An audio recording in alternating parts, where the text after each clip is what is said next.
Olá, tudo bem? Neste vídeo damos continuidade ao estudo do capítulo 9 do Evangelho de Lucas. Começamos pelo episódio conhecido como a Transfiguração de Jesus. Jesus levou consigo Pedro, Tiago e João, seus melhores médiuns, visto que foram os mesmos que o acompanharam, por exemplo, quando da cura da filha de Jairo, que era dada como morta. Acompanhado deles, Jesus subiu ao monte para orar. Já vimos em vídeos anteriores que Lucas menciona várias vezes que Jesus subia ao monte para orar, significando a elevação vibracional. Enquanto Jesus orava, seu rosto ficou diferente e suas roupas muito brancas. Os evangelistas Mateus e Marcos, ao narrarem este fato, dizem que Jesus se metamorfoseou. Se utilizam da palavra grega metamorfose, que quer dizer transformação.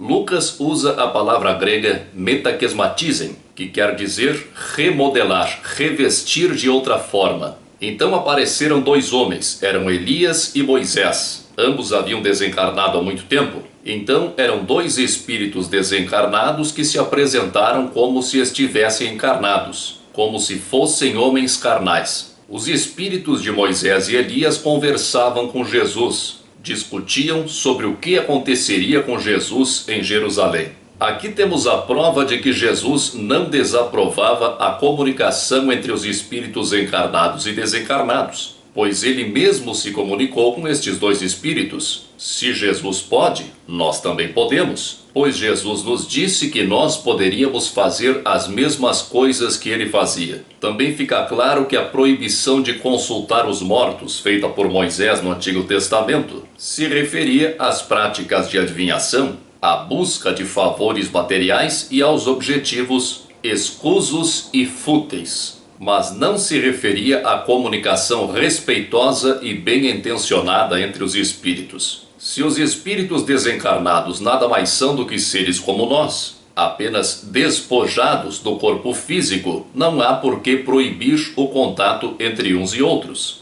A presença de Moisés demonstra isso. Foi Moisés mesmo quem proibiu, mas proibiu práticas que nada têm a ver com espiritismo. E suas proibições valiam para aquele tempo, para aquele lugar, para aquele povo e para aquelas circunstâncias. O outro espírito que se apresenta é Elias, que havia reencarnado há pouco como João Batista, como espírito adiantado que era, pois Jesus disse que entre os nascidos de mulher, ou seja, entre os espíritos que ainda precisam reencarnar, que ainda não se libertaram do ciclo reencarnatório, não havia ninguém maior do que João Batista. Pelo seu grau de adiantamento, o espírito que animou Elias e João Batista tinha plenas condições de determinar a aparência com que se apresentaria. Pedro, Tiago e João, que estavam com Jesus, não conheciam Moisés e Elias. Moisés havia morrido há mais de 1000 anos, Elias há 900 anos. Como eles souberam que os dois homens, ou espíritos, eram Moisés e Elias? Ou isso ficou evidenciado durante a conversa, ou Jesus disse a eles. Nos evangelhos de Marcos e Mateus, assim que eles descem do monte, Jesus revela a Pedro, Tiago e João que João Batista é a reencarnação de Elias. Se buscarmos um simbolismo por trás deste fato real, da aparição de Moisés e Elias, encontraremos justamente Elias, que reencarnou como João Batista,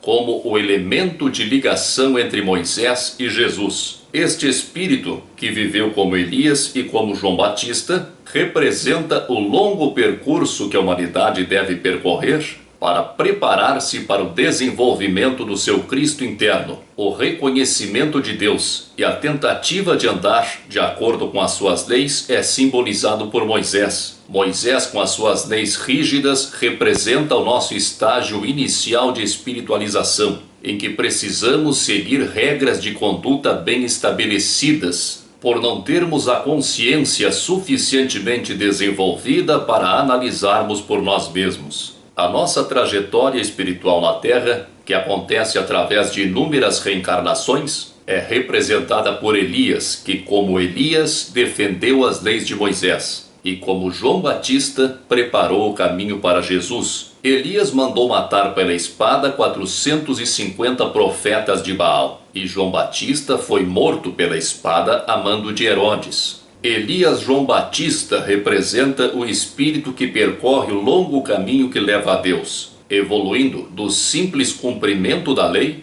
até a conscientização e o resgate espontâneo do karma ou lei de causa e efeito. Aqui na Bíblia de Jerusalém diz que Pedro, Tiago e João estavam pesados de sono. Pedro e os companheiros estavam pesados de sono. Ao despertarem, viram sua glória e os 2 homens que estavam com ele. Na tradução do Haroldo Dutra Dias, diz que eles estavam sobrecarregados de sono e ao acordarem, viram a glória dele e os 2 varões que estavam com ele. O Haroldo oferece para esta palavra acordarem o seguinte significado literal: permanecer acordado, passar a noite em vigília, acordar completamente. A versão em espanhol de Francisco Lacueva traduz como despertar totalmente. De fato, o verbo gregorô quer dizer velar, estar de vigia. Não entendo por que traduzem como se eles houvessem acordado, quando o sentido é de que eles permaneceram despertos. É possível que eles estivessem desdobrados, projetados conscientemente no astral, enquanto seus corpos físicos estavam repousando. Isso explicaria o fato de terem visto Jesus com aparência diferente, pois o que teriam visto então seria o seu perispírito, que era naturalmente resplandecente, fulgurante. Isso explicaria também terem visto Moisés e Elias, que estariam ali em espírito. E isso ainda poderia explicar o fato de terem reconhecido Moisés e Elias, pois é possível que eles já os conhecessem de outras ocasiões em que houvessem se desdobrado. Algo semelhante ao que aconteceu com o apóstolo Paulo quando reconheceu Ananias, depois de ter ficado temporariamente cego. Provavelmente o conhecia de sonhos ou projeções. Pedro propõe fazer 3 tendas, uma para Jesus, uma para Moisés e outra para Elias. Talvez Pedro estivesse se referindo à tenda com o sentido de tabernáculo. O tabernáculo era uma tenda ou barraca onde desde o Êxodo, a saída do povo israelita do Egito, conduzido por Moisés, até o tempo de Davi, era realizado o culto a Javé. Pedro estaria então endeusando Jesus, Moisés e Elias, e por isso a observação de Lucas de que ele não sabia o que dizia, pois não havia percebido ainda que todos são espíritos, dispensando a formalidade dos cultos como os que eram prestados a Javé. Há outra possibilidade de interpretação para esta proposta de Pedro. Na segunda epístola de Pedro, ele se refere ao seu corpo físico como tenda ou tabernáculo, supondo-se, como parece, que eles estavam desdobrados com lucidez e que esta cena se passasse no plano astral. É possível que Pedro, ao perceber que Moisés e Elias se afastavam, tenha proposto exatamente a materialização dos 2 e a continuação deste encontro no plano físico. Se considerarmos que Pedro se referia ao corpo físico como tenda e tenha oferecido armar 3 tendas, uma para Jesus, uma para Moisés e outra para Elias, pode ser que estivesse propondo a produção de um fenômeno de materialização. Essa hipótese parece ainda mais verdadeira, pois vemos no texto que Pedro ainda falava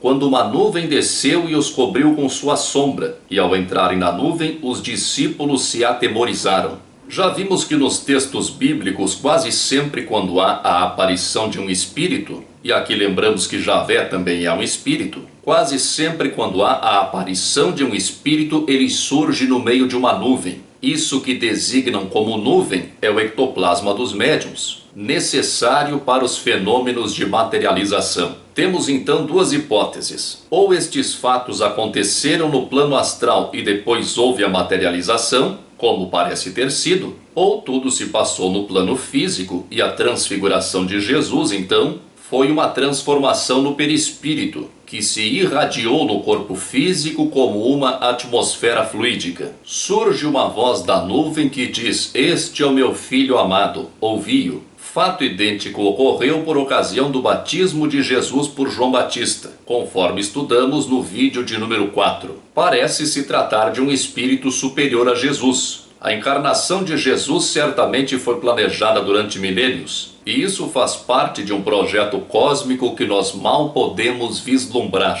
No dia seguinte, quando desceram do monte, uma grande multidão os aguardava. E eis que um homem da multidão gritou: Mestre, rogo-te que venhas ver o meu filho, porque é meu filho único. Eis que um espírito o toma e subitamente grita, sacode-o com violência e o faz espumar. É com grande dificuldade que o abandona, deixando-o dilacerado. Pedi aos teus discípulos que o expulsassem, mas eles não puderam. Jesus respondeu: Ó geração incrédula e perversa, até quando estarei convosco e vos suportarei? Traze aqui teu filho. Estava ainda se aproximando quando o demônio o jogou por terra e agitou-o com violência. Jesus, porém, conjurou severamente o espírito impuro, curou a criança e a devolveu ao pai. Marcos diz que havia escribas discutindo com os discípulos de Jesus. Aproveitavam o fracasso deles para colocar em dúvida o seu poder. Jesus sai em defesa dos seus discípulos e pergunta aos escribas o que é que eles estavam discutindo.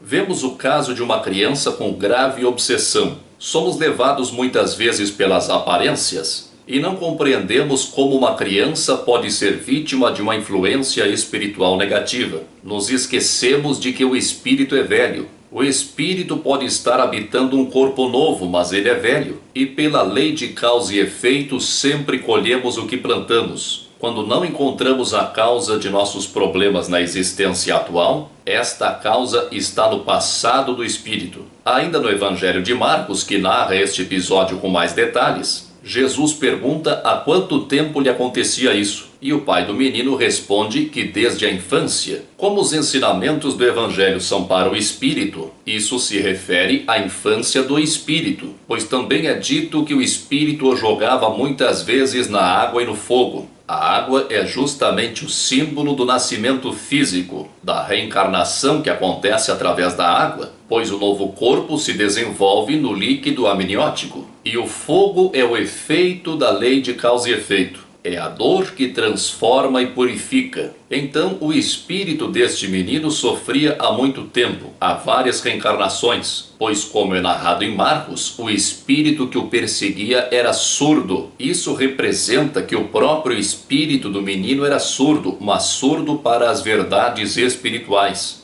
Vamos ler um trecho do Evangelho de Marcos. Jesus perguntou ao pai: Há quanto tempo lhe sucede isto? Desde pequenino, respondeu.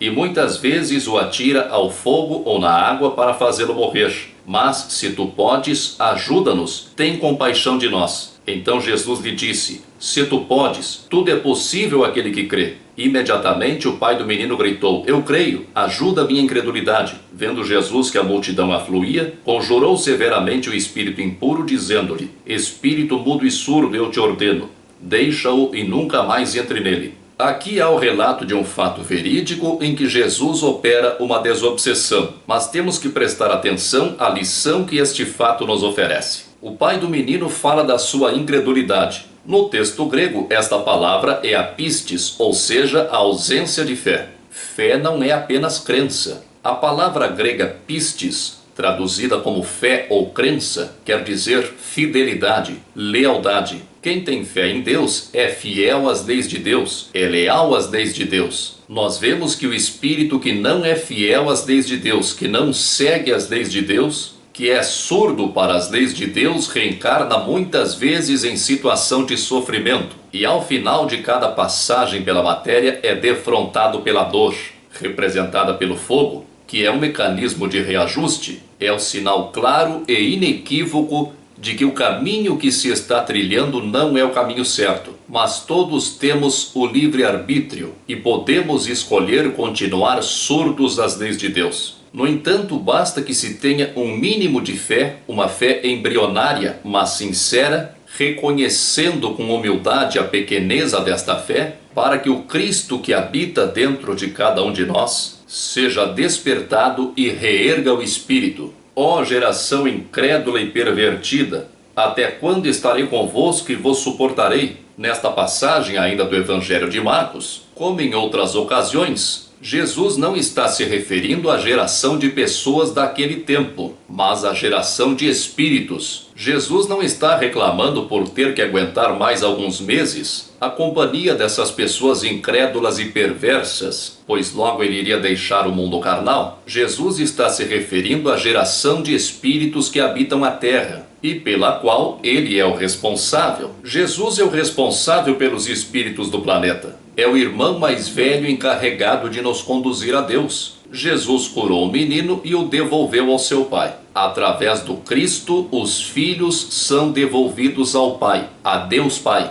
Jesus encarnou entre nós para nos ensinar o respeito pela nossa natureza divina, do Cristo que temos dentro de nós, e nos deixou um código de ensinamentos morais eternos que, quando forem seguidos plenamente, nos libertarão do domínio da matéria. Jesus tem ao seu encargo bilhões de espíritos ignorantes e endurecidos, ou, nas suas palavras, incrédulos e perversos. Incrédulos pela nossa falta de autonomia, por esperarmos sempre por ajuda externa, por buscarmos fora de nós o que está dentro de nós. Sofremos em consequência de nossos próprios atos. Noutro sentido, vemos que a nossa fé, mesmo que vacilante, desde que sincera e insistente como foi o pai do menino, esta fé é aumentada, é potencializada pelo auxílio espiritual. Espíritos num grau mais elevado não hesitam-se em aproximarem-se da nossa pequeneza espiritual, mesmo que para isso tenham que descer até nós, como Jesus,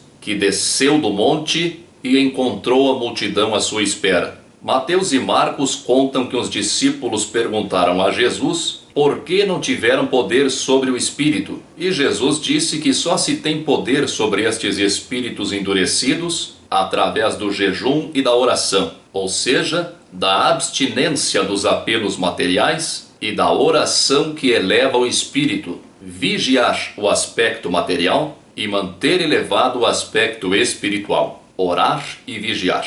E chegaram a Cafarnaum. Em casa ele lhes perguntou: sobre que discutíeis no caminho? Ficaram em silêncio, porque pelo caminho vinham discutindo sobre qual era o maior. Então ele sentou, chamou os 12 e disse: se alguém quiser ser o primeiro, seja o último de todos e o servo de todos. Jesus já havia avisado aos seus discípulos o que aconteceria com ele. Pedro, Tiago e João, que o acompanharam na sua comunicação com Moisés e Elias, devem ter ouvido mais detalhes sobre o que lhe aconteceria, mas os outros ainda não entendiam. Essa maior proximidade destes 3 apóstolos com Jesus deve ter despertado ciúme nos outros. Por isso, logo depois conversavam sobre qual deles seria o maior.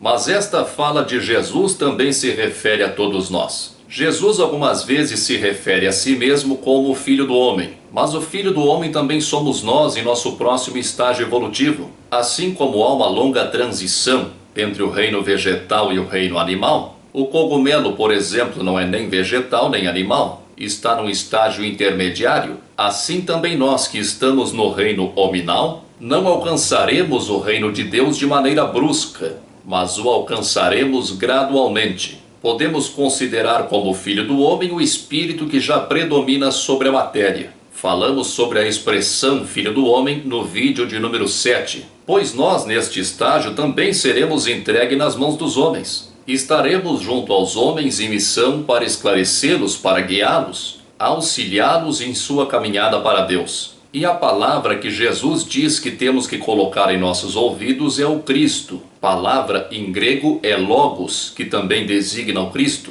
Ouvir a palavra é estar receptivo a Deus para desenvolvermos o nosso Cristo interno. Quando Jesus percebeu que eles queriam saber quem era o maior dentre eles, tomou um menino, uma criança, e disse: aquele que receber uma destas crianças por causa do meu nome, a mim recebe. E aquele que me recebe, não é a mim que recebe, mas sim aquele que me enviou. Aquele que receber uma criança como esta por causa do meu nome, recebe a mim. E aquele que me receber, recebe aquele que me enviou. Com efeito, aquele que no vosso meio for o menor, esse será grande. Essa criança pode representar as crianças espirituais, os pequenos na fé, como o pai do menino obsediado, nossos irmãos espirituais mais novos, assim como nós somos irmãos espirituais de Jesus. Quando chegarmos ao estágio de que Jesus nos falou, quando nos tornarmos filhos do homem, seremos responsáveis pelos homens, que são as crianças espirituais. Cuidando dos nossos irmãos menores, estaremos cuidando do próprio Cristo,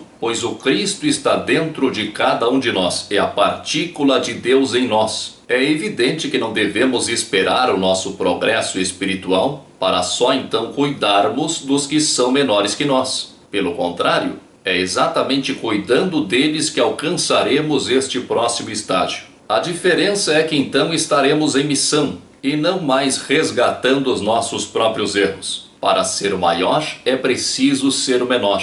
Jesus deixou uma imagem clara disso ao lavar os pés dos discípulos pouco antes de morrer e dizer: se eu que sou o mestre lavo os pés de vocês, vocês devem lavar os pés uns dos outros. Este ensino de Jesus também se aplica na prática. As crianças que vêm ao mundo por nosso intermédio, ou que são colocadas em nosso caminho, devemos recebê-las como a irmãos espirituais, irmãos em Cristo. Jesus estava dizendo que quem recebe a criança em seu nome, recebe a ele mesmo. Isso chamou a atenção do apóstolo João, que disse: Mestre, vimos alguém expulsar demônios em teu nome e quisemos impedi-lo, porque ele não te segue conosco. Jesus, porém, lhe disse: não o impeçais, pois quem não é contra vós está a vosso favor. Um dos sentidos do que Jesus falou se referindo à criança é que quem se faz o menor para servir também se torna como as crianças. E quem receber a este que se tornou como criança, quem receber a este que se fez menor para servir o próximo, recebe o Cristo.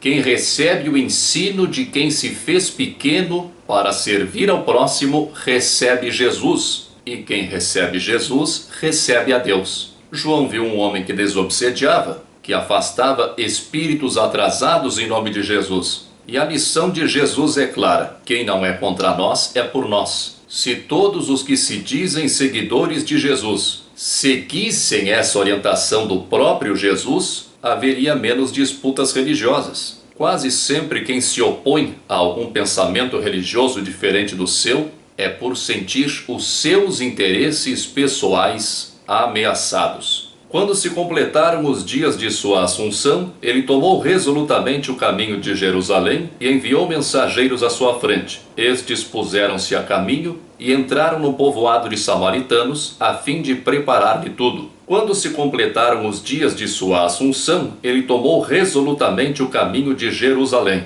Essa palavra assunção, no grego analipse, não tem necessariamente o sentido de subida, mas de aceitação. Assumir um encargo, retomar ou dar continuidade a um encargo. Era uma nova fase da missão de Jesus. Tomou resolutamente o caminho de Jerusalém. Essa expressão, tomou resolutamente, é o modo como foram traduzidas duas palavras. Prosopon estirizen. Prosopon é pessoa. Também pode ser traduzida como rosto, cara, mas se refere à pessoa, à personalidade. Estirizen é o verbo que está indicando a fixação, a firmeza. Parece mais natural traduzir como fixou a pessoa ou firmou a pessoa, ou ainda firmou a personalidade para ir a Jerusalém. Jesus preparava-se para ir a Jerusalém. Sabia que ia passar por sofrimentos físicos e então fixou, firmou, fortaleceu a sua personalidade, a sua pessoa. O Espírito fortaleceu o homem Jesus para se encaminhar ao que o aguardava em Jerusalém. Jesus mandou mensageiros na sua frente. A palavra grega para mensageiros é angelos, anjo. Nós vemos mais uma vez que a palavra anjo tanto pode designar espíritos encarnados como desencarnados. E enviou mensageiros à sua frente. Estes puseram-se a caminho e entraram no povoado de samaritanos a fim de preparar-lhe tudo. Eles, porém, não o receberam, pois caminhava para Jerusalém. Os samaritanos têm origem israelita misturada com outros povos. Eram considerados rivais ou mesmo inimigos pelos judeus. Jerusalém quer dizer visão da paz. Samaria quer dizer torre de vigia. Para os discípulos de Jesus alcançarem a visão da paz, era preciso que se elevassem, de acordo com o simbolismo da torre, e vigiassem, pois Samaria quer dizer torre de vigia. Para alcançarem a paz, precisavam orar para elevarem as suas vibrações e vigiar. Orar e vigiar para chegar até a paz. Os samaritanos não permitiram a sua passagem pelas diferenças com os judeus. Era comum que pessoas vindas da Galiléia passassem pela Samaria, na época da Páscoa, para irem a Jerusalém. Tiago e João, a quem Jesus passou a chamar os filhos do trovão por serem muito impulsivos, eram ainda muito jovens, perguntaram a Jesus se podiam fazer descer fogo do céu para consumir aquelas pessoas, mas Jesus os repreendeu. Essa atitude dos discípulos, somada à atitude anterior de proibir um homem de afastar espíritos em nome de Jesus, demonstra que faltou a estes espíritos justamente orar e vigiar para alcançar a paz. Também deixa evidente o motivo pelo qual eles não conseguiram afastar o espírito obsessor do menino: o pouco desenvolvimento espiritual deles. Isso serve de exemplo para nós. Nós não temos moral para doutrinar espíritos se nós não nos doutrinarmos. Nós não podemos alcançar a paz na base da força. Tiago e João queriam que descesse fogo do céu para acabar com a cidade. Provavelmente não se importariam se todos morressem por causa de alguns. Era assim no Antigo Testamento, mas não é assim com Jesus. Nós não podemos condenar coletividades por causa de algumas individualidades. Nós não podemos generalizar e condenar grupos de pessoas por causa de alguns dos seus componentes. Samaritanos e judeus eram próximos, tinham uma origem em comum, cultuavam o mesmo Deus, mas não se focavam nas semelhanças, apenas nas diferenças. As diversas denominações religiosas que se propõem a seguir Jesus também agem assim algumas vezes. Ignoramos as muitas coisas que temos em comum para nos focarmos em algumas poucas diferenças. Depois nós vemos 3 exemplos de condições para seguir Jesus. Um homem que se oferece para seguir Jesus, que Mateus nos informa se tratar de um escriba, e 2 homens a quem Jesus convida para segui-lo. Enquanto prosseguiam viagem, alguém lhe disse na estrada: "Eu te seguirei para onde quer que vás." Ao que Jesus respondeu: "As raposas têm tocas e as aves do céu ninhos, mas o Filho do Homem não tem onde reclinar a cabeça." É possível que este homem estivesse oferecendo seus serviços a Jesus, já que era um escriba, um homem letrado que poderia ser útil a Jesus. Jesus nos fala das características de vida do Filho do Homem na Terra. O Filho do Homem, nós, em nosso próximo estágio evolutivo, não tem onde reclinar a cabeça, não tem nenhum vínculo com bens materiais e não é preso a ninguém. Está de passagem pela matéria a serviço do próximo. Não tem nada de seu a não ser os seus próprios conhecimentos e experiências. Disse a outro: "Segue-me." Este respondeu: "Permite-me ir primeiro enterrar meu pai." Ele replicou: "Deixa que os mortos enterrem seus mortos. Quanto a ti, vai anunciar o reino de Deus." Pode-se depreender da frase que o seu pai estivesse próximo de morrer. E este seguidor de Jesus, que era convidado ao discipulado efetivo, queria desvencilhar-se do que considerava um dever moral. Os mortos enterrar seus mortos quer dizer que aqueles que estão vivos para a espiritualidade, aqueles que estão despertos para a verdadeira vida, que é a vida espiritual, não devem se preocupar com os mortos na matéria, na carne. As pessoas que vivem como zumbis, ou como diz meu amigo Mauro Pila, os CBDs, come, bebe e dorme. Outro disse-lhe ainda: "Eu te seguirei, Senhor, mas permite-me primeiro despedir-me dos que estão em minha casa." Jesus, porém, lhe respondeu: "Quem põe a mão no arado e olha para trás não é apto para o reino de Deus." Quem toma o caminho do Cristo, o caminho reto que leva a Deus, não pode olhar para trás. É um caminho sem volta. Jesus se utiliza de um exemplo prático que ainda pode ser observado em nossos dias. O lavrador, para arar a terra em linha reta, não pode olhar para trás. Se olhar para trás, para ver o quanto já fez e o quanto ainda falta, o sulco na terra sai torto. Ou seja, para seguir o caminho reto não se pode olhar para trás. A atenção deve ser apenas para a frente. Olhar para a frente para preparar a terra para receber a semente. Preparar o caminho para plantar.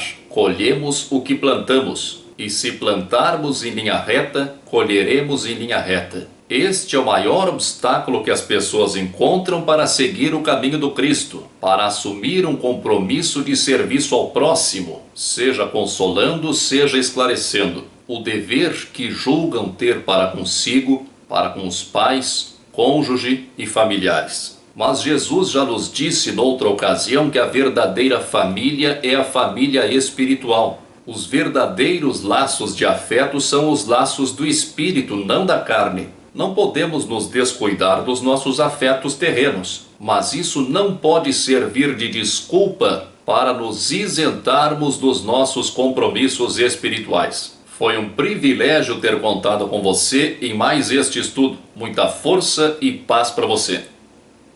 Se você acha que outras pessoas podem se interessar por este assunto, compartilhe este vídeo nas redes sociais. Se você gostou deste vídeo, clique em gostei. E logo ali embaixo há o campo para você se inscrever. Aproveite e se inscreva no meu canal. Obrigado.